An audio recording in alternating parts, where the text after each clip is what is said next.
another video where I'll be sharing with you all how I take my notes. Let's start the video with some stationery supplies that I like to use. I like to write with these Link Pentonic gel pens. However, sometimes I prefer writing with ball pens as well. I have this lead pencil, a correction pen, a Tombow Fude brush pen for calligraphy. Then I like to use these Crayola Super Tips for highlighting important terms. I have another set of highlighters which I rarely use. These are Papermate highlighters. And lastly, I have these Papermate color pens. So yeah, that's for my stationery supplies. Now let's start with how I take my notes, and I'll give you some tips as well. So my first tip is to make an overview. I like to make overviews before the chapter starts because it then gives me a full representation about what the chapter is all about, and it also is very useful for revision purposes and it gives the full chapter at one glance. Now let's see with an example of this history chapter. We need to include all those headings, all those lines and bold letters which are given in our book.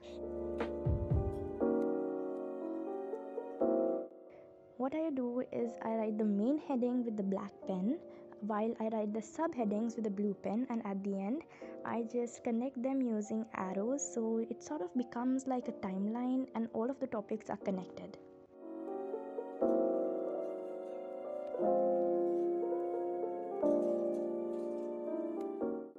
Next, I write the heading in calligraphy. It's not at all necessary, you can just write it with a marker to make it stand out. Then I like to add a line to sort of highlight the heading, and that's what my next tip is, to color coordinate your notes. Now only thing is that you need one marker just to make the important terms highlighted. Now the next thing is that I write the subheadings, and below that I write the main topic of that subheading, and that's when I start writing the main information or the content that we have. Now the next step is to use bullet points and keys to short down the amount of information you need to write.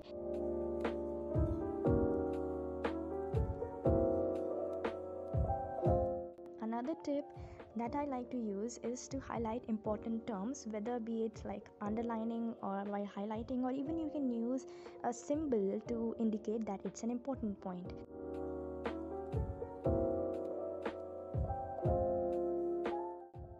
It's also very important to include the equations and formulas in your notes. And now I know that remembering equations and formulas can be pretty difficult, and that's when the next tip comes handy, to include mnemonics and tricks to learn that particular formula. You can create your own mnemonics and tricks so that it's much more easier to remember them.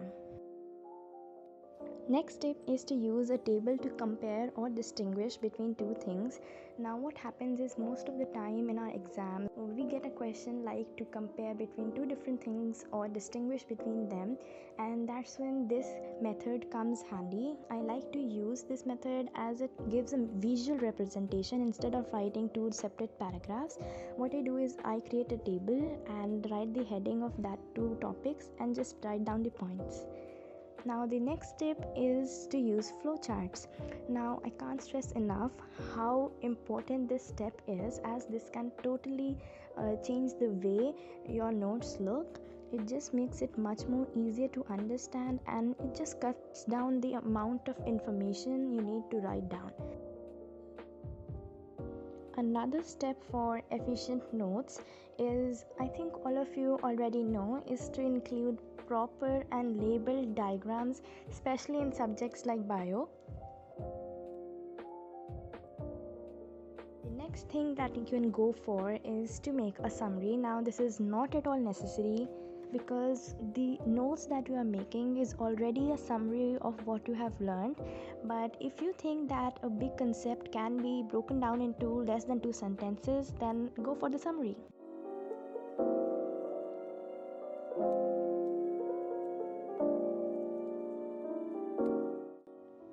My next tip is to make a timeline, which is very useful in subjects like history, where you are required to learn so many dates. So what I do is I write the dates or year on one side of the page, while I write the causes, events and result of that particular year on the other half of the page.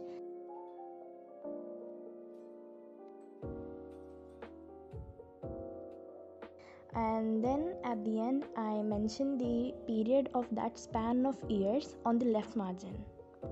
And yeah, that's how you make timeline.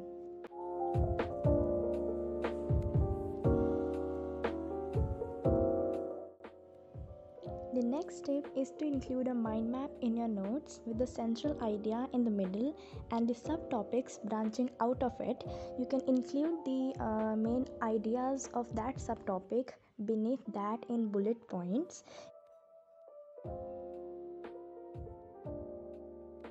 It is one of the best note-taking methods as it helps in recognizing which all topics are connected to each other.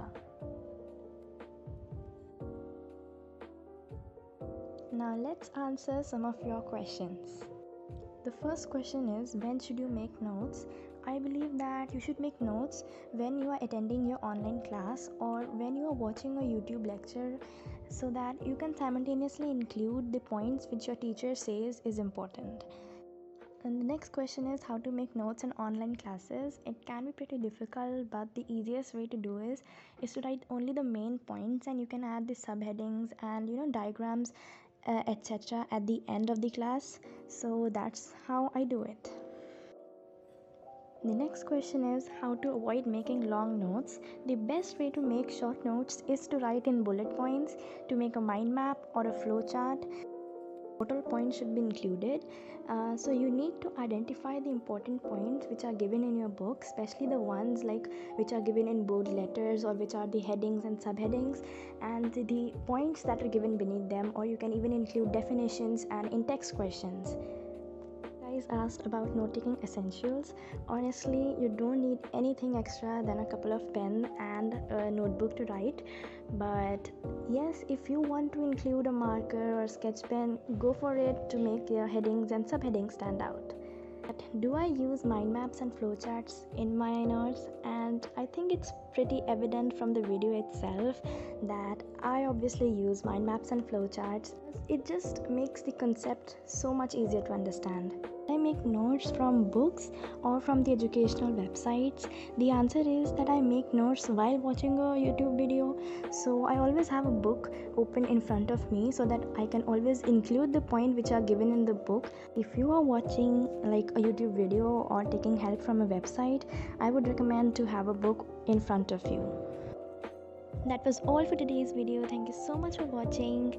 See you in the next video. Bye.